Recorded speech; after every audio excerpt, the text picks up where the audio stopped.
First of all, it is worth noticing that Guitar Rig was one of the first guitar amp modeler plugin ever released. In fact, the first version was released back in 2004, almost 20 years ago. At that time, it was a hardware-software hybrid system with the rig control hardware preamp and the foot controller feeding into the software.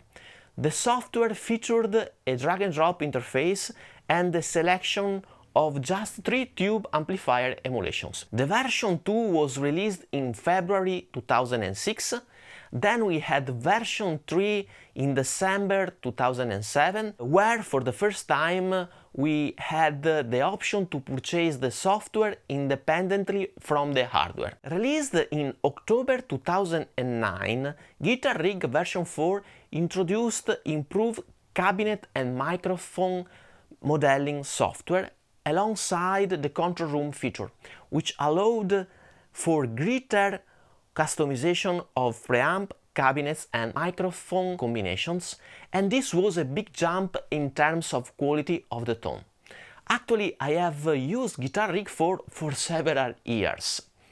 Guitar Rig 5 was announced in August 2011 and it introduced the ability to perform side chaining within the software, which is pretty unique for a guitar-oriented plugin. In 2020, version 6 was released, so after 9 years from version 5.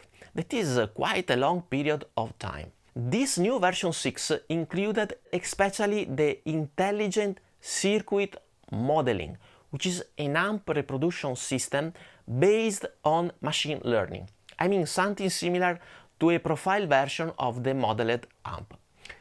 And finally now, in September 2023, we have the version 7, which introduces some interesting improvements over version 6. Let's describe them. We have around 100 new rack presets created by famous artists.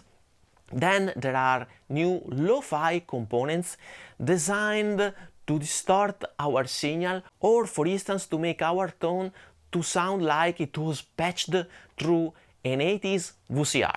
Then we have 4 new amps modeled with the machine learning technology aforementioned for Guitar Rig 6, which is called ICM. These amps are the Super Fast, which should be a Soldano SLO 100, then the Reverb Delight, which should be a Fender Deluxe Reverb, and the AC Box, which should be a Vox, and the Bass Rage, which I guess simulates an Ampeg bass amp. Furthermore, we also have some new ICM effects, like the Screamer Deluxe or the Seattle Fuzz. Lastly, I would mention the new loop machine, which is pretty nice, the redesigned IR loader with the selection of IRs made by a couple of pretty knowledgeable guitar producer and IR creators, and the new sidebar that I have to say is very useful. Basically, it allows to visualize and modify our effects chain with a signal flow feature that lets us quickly grasp our effects setup at a glance, meaning you can arrange and fine-tune your sound with ease. Now, let's have a more detailed look at the user interface, which is pretty unique compared to other similar plugins. The left side allows us to search the presets or the effects unit we want to use. Then, in the middle side of the user interface, we have the effects modules selected, where you can customize your effects and your effects chain. Then on the right we have the new sidebar, which allows us to have quick access to the whole signal chain.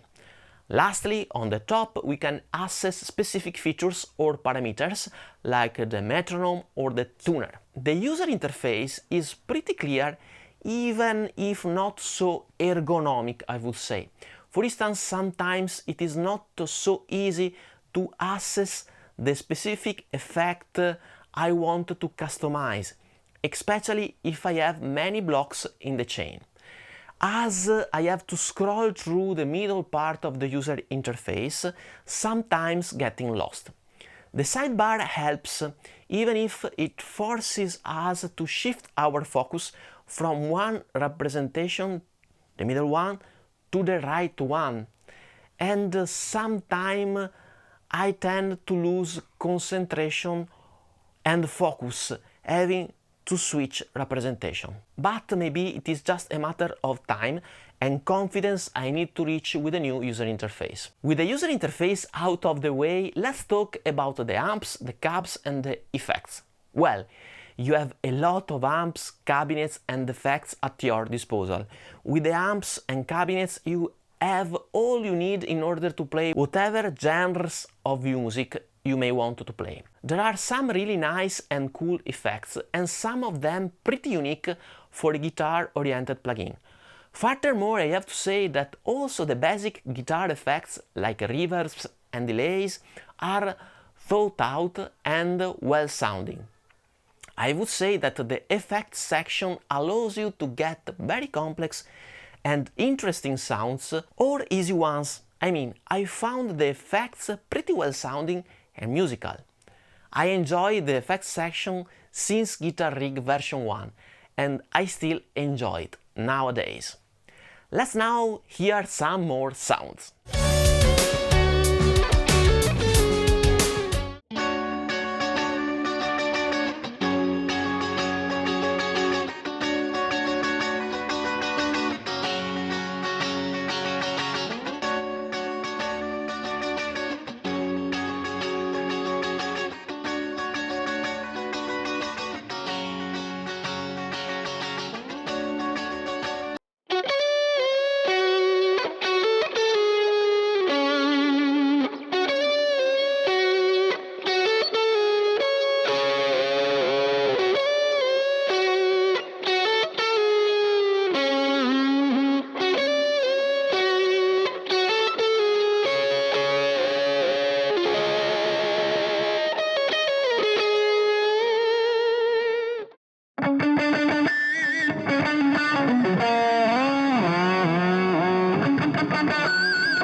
Final considerations here, and please notice that these are gonna be my personal opinions for my specific use case, and you may not agree with me, and this is totally fine. Furthermore, I have purchased this plugin with my own money, and Native Instrument did not sponsor the video, therefore I'm free to tell you whatever I want. If I have to summarize, I would say that Guitar Rig offers the possibility to play many genres of music.